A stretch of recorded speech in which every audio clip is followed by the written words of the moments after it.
as Richard Diamond, Private Detective.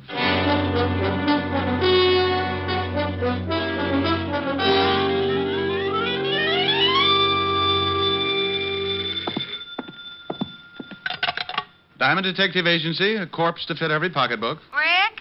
Oh, hello, Helen, baby. Let me sit down. Oh. Rick, what's the matter? You sounded like your arches just broke. You got the right idea, baby. Oh, but your geography is cockeyed. Are you really hurt, Rick? Believe it or not, I was trampled by a herd of horses. Oh, Rick, you idiot. Now tell me what did happen. Okay, one horse. He ruined me for life. You went horseback riding? Oh, I don't believe it. Yeah, want to see my bow legs? You actually did. Uh-oh. Took a girl to get you to ride a horse. But it was some slinky blonde. No, baby, it was a Palomino. And look, let's get off horses. I've had enough to last me. What's with the early call? Early? Rick, did you just get in? It's after 11. I was dreaming of you, baby. You wouldn't have wanted me to stop just to get into the office. It's probably a whole harem. Helen, you got to stop that peeking. You read the morning papers? They come out in the morning? Now, you stop that. Did you read them? Well, didn't have a bet down. Why? You on the society page again? Oh, much more exciting than that. The police commissioner's house was robbed of $50,000 worth of diamonds last night, and his gardener was murdered. What? I thought that would fetch you. Better get a paper. The commissioner's statement's written in blood. Yeah. And if things don't wind up fast, tomorrow's statement will be in Walt Levinson's blood. It'll be his case. Now, you stay out of it, Rick. This thief cuts throats. Yeah, I'm scared. Are you, Rick? Well, come over tonight, and I'll frighten you at close range. Say 8. I'll practice my knee knocking so I'll be in good form. And stay in. No nightclubs. At the sound of the castanets, Francis can open the door. It'll be me and my knees. See you tonight, baby. Bye. Is this the Diamond Detective Agency? Just like it says on the door. Come in and close it gently. My Japanese beetle's still asleep. Asleep? He's got a better union. Sit down, Mr. Burton, Phineas Burton. What can I do for you, Mr. Burton? Well, I want to hire you if it's agreeable. Well, for $100 a day in expenses, I'm pretty agreeable. Well, that's fine. I have a package I want you to deliver to a party in Philadelphia. You can get a messenger for $5, or if you're hard up, a carrier pigeon for a handful of popcorn. Why a detective? Well, I'm perfectly capable of judging for myself what I need, Mr. Diamond. Now, here's $300. There will be $200 more for you after you make safe delivery of the package. Why? Well, why? 3-letter word meaning why you want to pay me for 5 days when the trip to Philly and back can be done in a few hours. Oh, Mr. Diamond, I simply want you to drop everything else and take this job immediately. And that is my reason for the added payment. Oh, all right. I'll take your money. Just as soon as you tell me what's in the package, who it goes to, and why it's so important that I take it personally. I can't tell you that. Okay, it's your problem. Now, where did I leave my soap chips? Do you have to know? Of course. How can I do any washing without soap? I mean about this package. Oh, no. I can recommend another agency who will do it for $25 and no questions. Oh, very well. Mr. Elliott will meet you at the Philadelphia Station Information Desk at 2 o'clock today. I will wire him your description, and he will make the contact. As for the package, it contains some very valuable papers, which Mr. Elliott is afraid his wife will try to intercept. I see. He commissioned me to find the best man I could to bring the package to him. Oh, you must have read my ad. You'll have to leave immediately. Mr. Elliott is very anxious to get the package. You call me at the Astor when you return, and I'll send over the rest of the money. Good day. It may be at that. What? Forget it. Burton left the package on my desk with the money. He was a thin guy, had a funny pot that made him look as if he'd swallowed a basketball. He pushed it out the door and waddled after it. When a guy insists on throwing money in my lap, I get suspicious. And when I remembered the robbery of the night before, I got that lousy feeling again. Now, paragraph 4, section B, rule A of the Detective's Code of Ethics says, quote, upon receiving money to deliver package, detective must never open same. It is unethical. Yeah, who's ethical? Well, surprise. No wonder basketball had been nervous. At the bottom of the box were 5 pretty little diamonds. About 10 grand worth of a guess. Of course, it may have been that Burton thought diamonds should belong to Diamond, but my bet was on a frame-up. A frame that cost the real heisters 10 grand out of 50. It was aimed to get them a nice picture to fit the frame. Me. Yeah? Is this Mr. Diamond? Oh, hello, Burton. Something on your mind? Oh, I happened to be in a store across the street, and I noticed you hadn't left yet. You will leave right away, won't you? Just as soon as I arrange things, Phineas. Remember, it takes an hour and a half to get to Philadelphia. I don't want you to be late. I'll bet you don't. It was just to make sure. You understand. Oh, yes. I understand. You can dribble your basketball home now. I beg your pardon. Skip it. Bye. Burton's call ended nearly all doubts. I was being framed all right, and the trap required my leaving for Penn Station right away. I dropped the diamonds into what was left of a quart of milk I had for lunch the day before, put the bottle on the floor by the wastebasket. Then I took the package, rewrapped it, and went out to hail a cab. I made one stop at a toy shop, then headed for Penn Station. As I entered, I saw a pair of familiar figures. Rick. Okay, what's the gag? I got the tip, but even you wouldn't joke about this case. Now, Walt, I might joke about mass murder, but never about the commissioner being robbed. Is he making speeches yet? Yeah, that's okay, Shamus. This is one time when you're one diamond too many. Why, Otis, you're becoming a wit. Why not? You're halfway there. Oh, Lieutenant, he's picking on me again. You deserve it, Otis. Now shut up. Rick, I know the tip was phony, but the commissioner was there when it came in. I had to act on it. Tip? Well, don't be smug. I've got one, too. A fifth at Hialeah. Now, don't start that. It was a tip that you were taking the commissioner's diamonds out of town. Oh, now, Walt. And don't now Walt me. I said I knew the tip was phony, but with the commissioner taking scouts all down the line, I didn't want to... No. Don't apologize, Walt. I know. Come on, Sergeant. Show me a good frisk, and I'll recommend you to all my criminal friends. Oh. Yeah, he's clean, Lieutenant. Now, Rick, let's see that package, and then you can go. This? Oh, no, I can't. It's secret. Don't play games, Rick, please. Oh, all right, but it's going to spoil my surprise. Well, okay.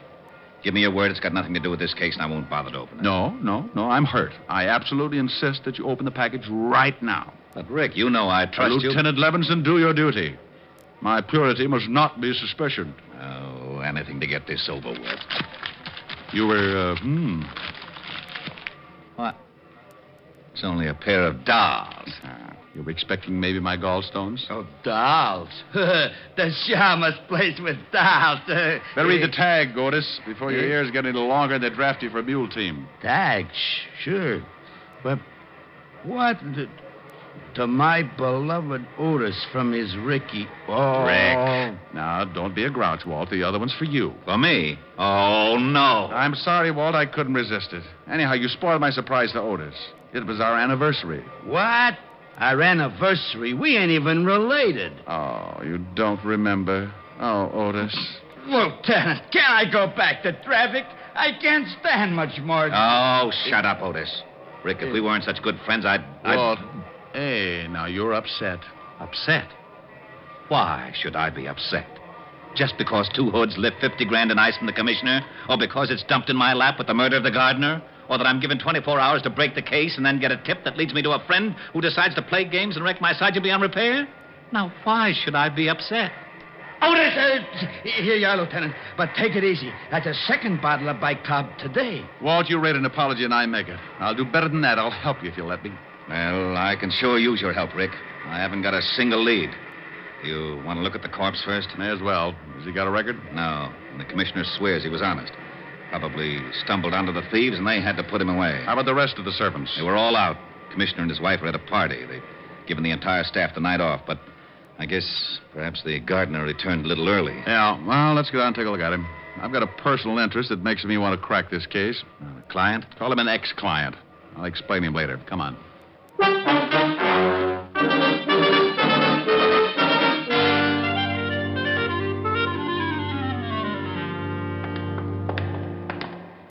Here he is, Rick.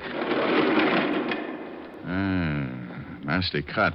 How was it made? Well, it could have been a sharp knife, but it's a safer bet that it was a razor. Remind me not to go to his barber. What safecracker's got enough nerve to pull his job, Walt? Well, I got 3 guys that could fit the job, but not one of them has ever been known to carry a weapon of any sort, much less a razor. Correction. One dealer, that gardener's playing a lousy joke on us. I suppose this could have been the first time one of them carried a razor. I don't buy that, neither do you. Give me the names. I want to talk to them. Maybe I can get a lead of some sort. Sure. Here they are.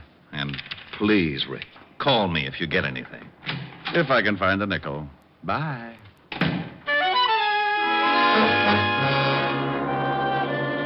As far as I could see, I had three things to match up. One, the careless barber. Two, the safecracker with nerve enough to rob the police commissioner. And three, the reason why I was picked as the pigeon. I gave up the idea of hunting for Burton, the guy who came into my office. He was probably a flunky and not worth running down. So I checked the names I got from Walt, grabbed a cab, and headed for the Bronx. The first turned out to be an ex-con trying to go straight by working in a Bronx hash house. The second was likely, but he'd kissed his wife with a beer bottle and spent last night in jail. At the third address, down in Greenwich Village, I met a landlady with gin-loaded tonsils and a cute mustache. She tipped me that my third prospect, Vincent Mayer, might be playing pinochle at Pietro's, which turned out to be a cafe with a 30-foot bar, 3 tables, and a back room. Hey, barkeep. Yeah. What'd it be, friend? Milk, no chaser. Milk? Who makes it? Oh, you mean like from cows? Never carried the stuff. Where can I find Vincent Mayer? Why don't you ask me, handsome? Wow. Hello, baby. Now, do I look like a baby? No. My name's Jean. What do they call you? Take your pick. Call me Rick. Hey, you talk funny. But you're awful nice. Too nice to be hunting for Vince Mayer. He's a bad boy, Rick. Yeah. Well, I'm trying to be a hero. Where is he? In the back room. There. The guy with the light hair. But be careful. Thanks, baby. I'll buy you a palace. You can figure me for 80 mil, Joe, 20 clubs, 20 spades, and 40 pinochle. What? No diamonds? Hey. Well, look who's here. What do you want, Shamus? Vince the Iceman, isn't it? Well, now, let's see. Sing Sing, class of 38. Where's your school tie, Vince? The name is Mr. Mayer to you, Diamond, and privates are not welcome here. It's a closed game. Yeah. Move on. Give me a reason. You want to play dead? Oh, come on, Vince. You're not going to get upset just because I think you robbed the commissioner? You did, didn't you? I told my story to the cops. I'll bet. But you didn't answer my question. And here's another. Who's your barber? You're asking for it, Diamond. I was brought up right. Now, let's get off this cat and mouse kick. I want some answers, Vince. Do you? That's right, Junior. I do. All right. Call him, Joe. Hey, what? All right, Joe. Stop it. That's enough, Joe. All right, now drag him out in the alley. Vince, can I, Yeah, okay. Maybe it'll teach him not to get so nosy. But keep that razor in your pocket. I will, honest. This is gonna be real fun. Come on, Shamus. Here's where I do some road work on your liver.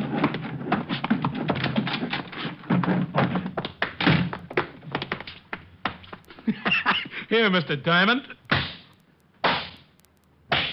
I only wish my brother could see you. When I came to, I was curled up around a round metal object I couldn't see, and I felt as if I was smothered in a mountain of cotton, and getting out of it was like trying to shovel sand with a pitchfork. I finally managed to move and wished I hadn't, for a company of Bengal Lancers began target practice on my side. So I quit trying and lay still for a long moment. Then a voice came fizzing through the cotton at me. Hey, mister, are you alive? Now, if I'm not, you're an angel, and this is a harp. Well, I'm sure no angel. And that's the garbage can. So I guess you're not dead. Matter for debate, Jeannie. Oh, help me up, will you? Sure. Here. Can you stand? Practically anything after this. Ooh. Hey, you're hurt pretty bad. Come on, lean on me. My place isn't far. I'll take you there so you can lie down. Best offer I've had today. Lead on, Angel.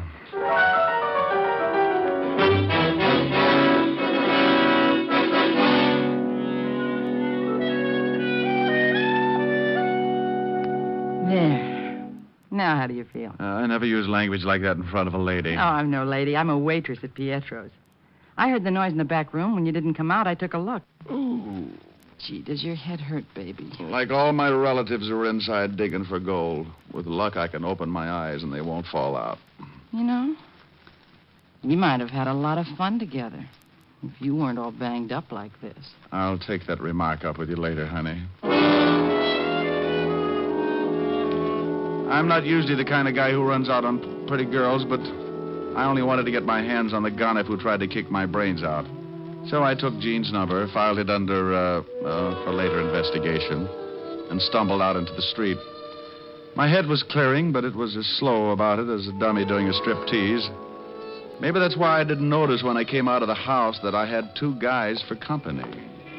Hello, Diamond. Huh? When Pietro told me Jane had run out, I thought I might find you here. She always goes for guys like you. Well, she has taste. I'm glad you came around. I have a few things I want to discuss with you and Joe here. Hold it, Chalmers, or I'll show you how easy it is to get rid of your troubles. No, that's a pretty little gun. Aren't you stepping out of character, Vince? You're supposed to be a smart one. You're getting on my nerves. Yeah? Well, put the gun away and I'll quiet you down a little. You want me to mess him up again, Vince? And what's with you? Come to do your job over again? I may at that. Yeah? Well, you got 32 teeth, Sonny. Want to try for none? Why, you... I got some questions I'd still like to have answered. Why was I picked as pigeon? Why me? You're getting a little too smart, Diamond. Now, listen. I know you got wise to Burton, so it figures that you still got the package. Now, I got no reasons to give you $10,000 worth of diamonds. I want them back. Oh, dandy. I've got big news for you, Buster. You're not going to get them. Don't make any mistakes, Diamond. I'll use this gun if I have to. Go eat a tombstone. Joe. Yeah, how's your stomach ache? Wait a minute, Joe. Now, Diamond, look, you can have a choice. You bring the rocks to me at Pietro's in an hour and we'll forget the whole thing. Or don't. And I'll send Joe with a few friends to call on you. And for the last time. For a few sick minutes, I leaned against the wall, wondering if I wanted to live. One thing I was certain of was that Vince Mayer was never going to get those diamonds back.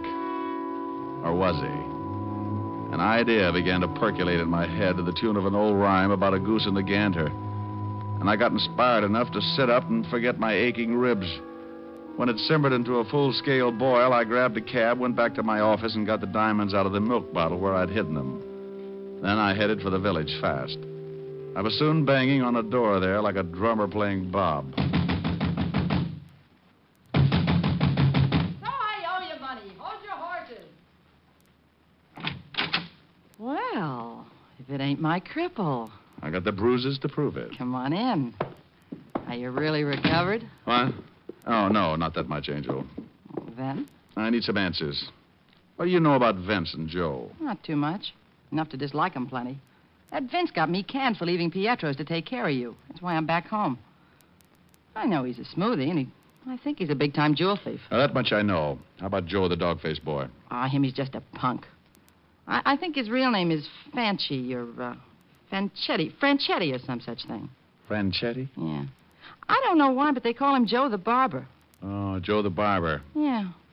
Isn't that silly? If he cuts hair, it isn't. But I'll lay 8-1 this guy works on throats.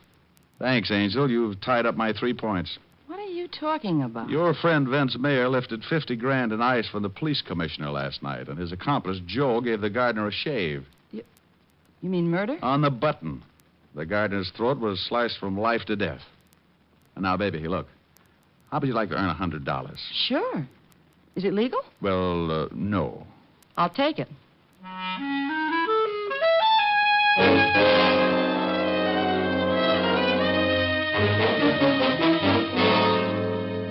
Now, where is he? Will you tell me? Where's Rick? I know where I'd like him to be. I'm worried, Otis. Seriously. Rick is in this thing up to his ears. You mean he was in on that job? Don't be stupid, Otis. Of course not. Rick's no crook. But he's mixed up in this case some way, and I'm worried. He should have called me by now. Gee, hope he hasn't tangled with that razor guy. I thought you hated Rick. Oh, you know I was just talking. I know. What a mess. Rick in danger, and I can't find him. The commissioner's spouting lava all over the city hall. Why the devil did it have to be the commissioner's house? You know, it's kind of funny at that. The commissioner himself. You knucklehead. For 2 cents, I'd... Maybe that's him. Lieutenant Levinson, homicide. Walt, Rick. Rick, where the devil you been? Taking care of some arrangements. Arrangements? Never mind, just listen. I was picked as a pigeon, and some of those diamonds were planted on me this morning. What? I've traced your hoods. They're Vince Mayer and Joe the Barber Franchetti. Now, you come to Pietro's in half an hour, and you'll catch him with part of the diamonds on him. Rick, what is this? Well, Vince had it figured as a double-barrel gag, Walt. First on the cops by raiding the commissioner's house. Second, by dumping a few of the rocks in my lap and tipping the police so I'd take the rap. But why you, Rick? Well, Joe's name, Franchetti. You remember, I sent his brother Tony to Sing Sing a few years back. Oh. I knew he had a brother, but until now, Joe stayed out of Manhattan. I get it. Okay, what's the play? Well, I'm going to take the package back to Vince. Give it to him in Pietro's. The girlfriend will be raising so much fuss no one will notice me. Then as Vince and Joe leave, you nail him with the diamonds. And no alibi for having him. Right. You said half an hour? In front of Pietro's.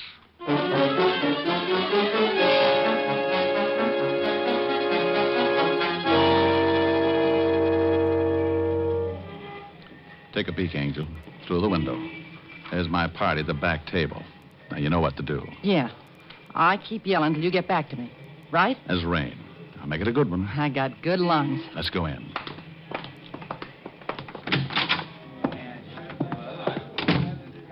Okay, over to the bar. Luck, Rick. There he is now, Joe. I told you he'd show up. Hello, Diamond. You got something for me? That's right, Vince. Okay, let's have it. Hey, what's going on over there? Stop, stupid dame. Here, do you want the package or not? Oh, yeah, give it to me. Come on, Joe. Let's scram out of here before that dame brings her cops. Yeah.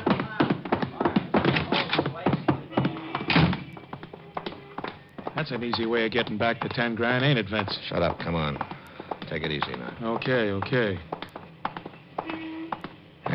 We're okay now. Let's split up. Hold it, Vince. What? Let's have a look at the package. The cops! Levinson, what are you doing? The here? package, Vince. Hey, what are we gonna do? Shut up. You, got a warrant, of course. Of course. Otis, take the package. Yellowton. You can't arrest me. I don't even know what's in that package. It was given to me by a friend. Now, don't use the term so loosely, Vince. Why, Walt, what are you doing here? Hello, Rick. I've captured a criminal. No. Yes, and he was carrying a package of his loot. Why, I bet it's part of that diamond robbery. Hey, what is all this? Diamond, you just planted that package on me. Me? Why, stranger, you're telling a fib. You just know that's downright immoral or something. This is ridiculous. Lieutenant, he gave me those diamonds and Pietro's not 5 minutes ago. I didn't lift them from the commissioner. Didn't you, Vince? Why, then I must have made a mistake. You can prove your story, of course. Sure I can. Bartender saw Diamond slip me the package. Oh, now, Vince, you think that bartender was going to be watching you when a lovely girl is practically tearing up the joint? Boss, the dame yelling. She was a plant. Yeah, but this is a frame-up. Diamond, you can't get away with this. Please, don't talk to me. I never associate with common criminals. A frame. You dirty double-crossing copper. Look out, Rick. He's got a razor. Oh, my arm. Now, don't cry, Joe. This is for you. Oh. Wow. What a punch you got, Shamus. Well, that does it. Come on, Vince. Otis, load that killer into the car and pick up that razor. Yellowton. Want a lift, Rick? No thanks, Walt. I'm going to go home freshen up. Yeah, you look like you could use it.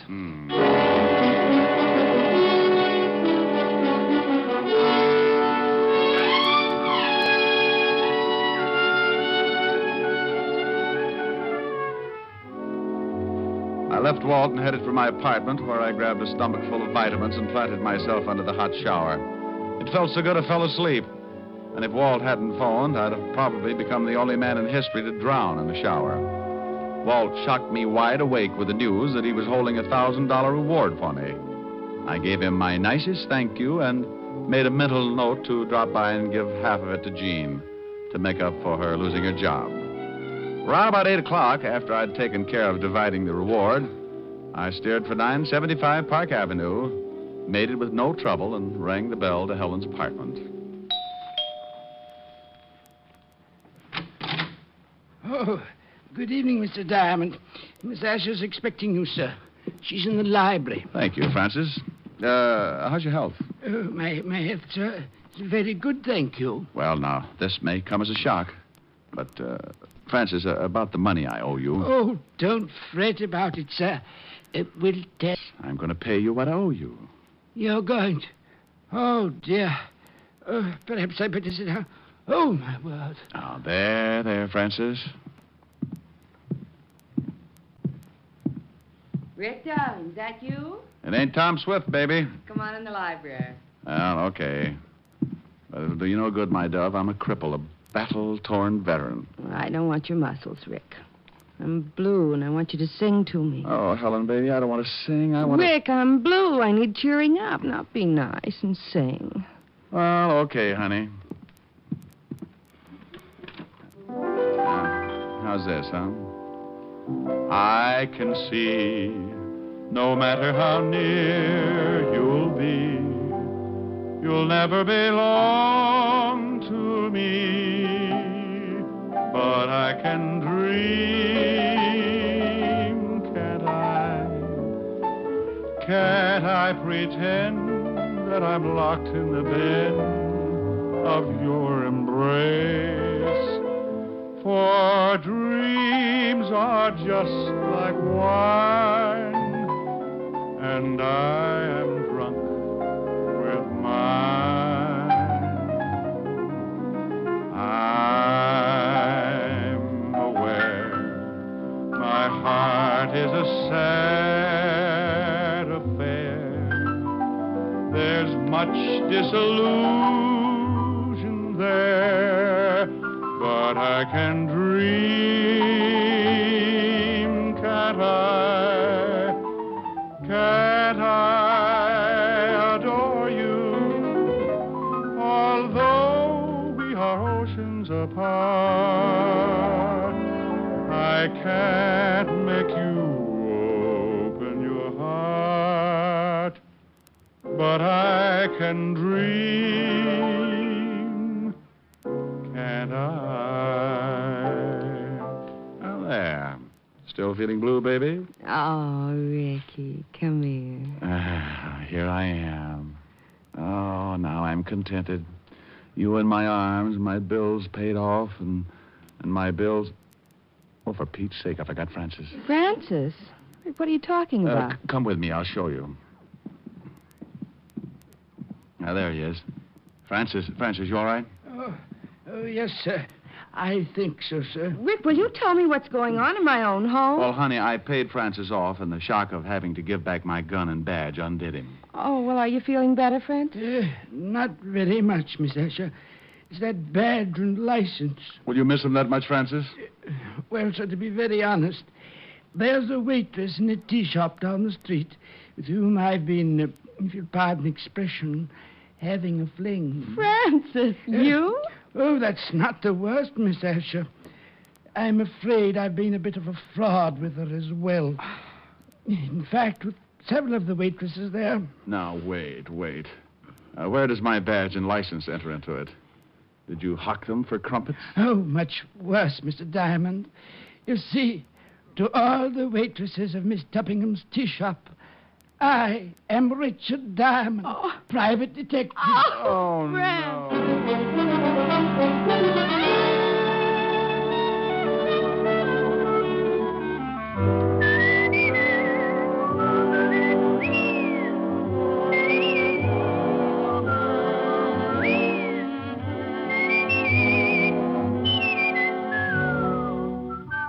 You have just heard Richard Diamond, Private Detective, starring Dick Powell. Helen was played by Virginia Gregg, Jean Tatum, William Conrad, Tal Avery, and Bob Carroll. Music was under the direction of Frank Worth. Tonight's story was written by Herb Purdom and edited and directed by Blake Edwards. See the Richard Diamond picture story in the December issue of Movie Stars Parade. Dick Powell soon will be seen in the screen version of the best-selling novel, Mrs. Mike. Now, this is Eddie King inviting you to be with us again at the same time next week when we will again bring you Dick Powell as Richard Diamond, Private Detective.